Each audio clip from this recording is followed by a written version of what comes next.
Halo teman-teman, di video kali ini kami akan menjelaskan urutan pendidikan sekolah dari taman kanak-kanak hingga sekolah menengah atas.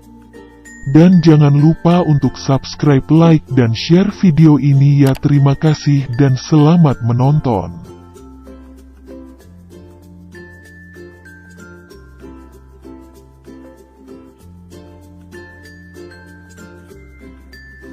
TK atau yang disebut Taman Kanak-Kanak merupakan salah satu bentuk pendidikan prasekolah yang menyediakan program pendidikan dini bagi usia dini dalam kurung usia 4 tahun sampai 6 tahun.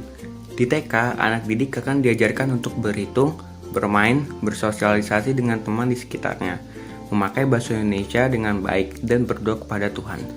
Tujuan adanya pendidikan TK itu untuk membantu mengembangkan sikap pengetahuan, keterampilan, dan daya cipta yang diperlukan oleh anak didik dalam menyesuaikan diri dengan lingkungannya dan untuk pertumbuhan tingkat penalaran anak didik serta perkembangan selanjutnya. TK terbagi menjadi 2 jenjang, yaitu TKA, TKB. TKA biasanya diikuti oleh anak yang berumur 4 tahun, sedangkan TKB di umur 5-6 tahun. Itu saja pengertian dari TK. Terima kasih. SD atau yang disebut sekolah dasar adalah jenjang paling dasar pada pendidikan formal di Indonesia. Siswa belajar di sekolah dasar selama 6 tahun mulai dari kelas 1 sampai kelas 6. Pada umumnya pelajar di SD berumur 7 sampai 12 tahun. Setelah lulus, siswa dapat melanjutkan pendidikannya di SMP.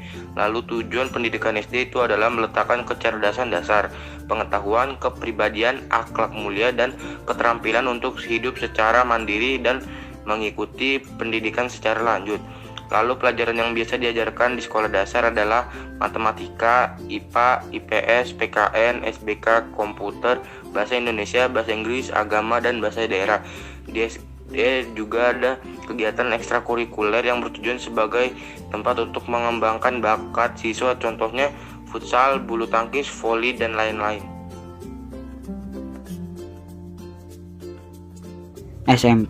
SMP atau yang sering disebut sekolah menengah pertama adalah jenjang pendidikan dasar pendidikan formal di Indonesia setelah lulus dari SD. Siswa belajar di SMP selama 3 tahun, dari kelas 7 hingga 9. Di SMP pun juga ada kegiatan ekstrakurikuler. Setelah itu siswa akan melanjutkan pendidikannya di SMA. Dulunya sekolah menengah pertama ini disebut sebagai sekolah lanjutan tingkat pertama atau SLTP. Hingga pada tahun ajaran 2003-2004 SLTP ini diubah lagi namanya menjadi SMP. Lalu tujuan pendidikan SMP berdasarkan kurikulum 2013 adalah memikirkan keterampilan berpikir dan bertindak kreatif, produktif, kritis, mandiri, kolaboratif, dan komunikatif.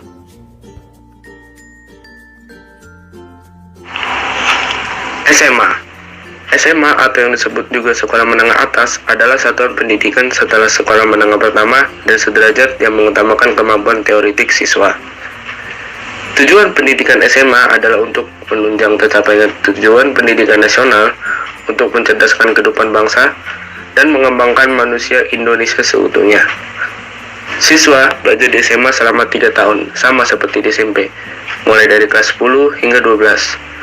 Setelah lulus, siswa bisa melanjutkan pendidikannya di kuliah. Di SMA juga ada kegiatan ekstrakurikuler. Salah satu SMA favorit Kota Bekasi adalah SMA Negeri 1 Kota Bekasi.